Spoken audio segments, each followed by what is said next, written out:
আসলাম 1 KG গরু মাংস কিনে আনতাম, গরিব মানুষ ওই বলে বাচ্চা কাচ্চা লইয়া খাই মনে বেরোজগার বলতে লাগিয়া একটা ট্যাং নিত, একটা কল্লা নিত, একটা বুড়ল নিত, এই ইটা পাগল হয়ে গেছেন গিয়া। আর 1 কেজি গুস কিনতে পারলাম না। বাজারও গেছিলাম, বাজারে গিয়ে দেখি আব্দুল আলী। আরে আব্দুল আলী তো বেটা মাংস কিনে নিতে পারবনি। আরে 30টা রোজা রাখছে নাকি তুই? রোজা রাখে মাংস খাইবার নসিব হইতো না। আরে আমরা যে রোজা রাখছি না, আমরাও কথা মাংস কিনছি এরা কিনবার লেগে।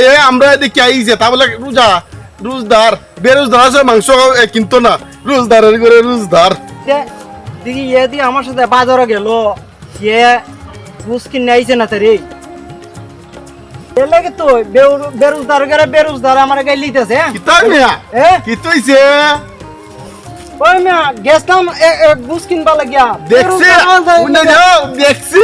হ্যাঁ আমরা যে 30টা রোজা রাখছি না, শরীর স্বাস্থ্য কি বলা, আমরাও কত আগে মাংস কিনে লাইছি। 30টা রোজা রাখিয়া ওইছি রে মাংস খাওয়ার।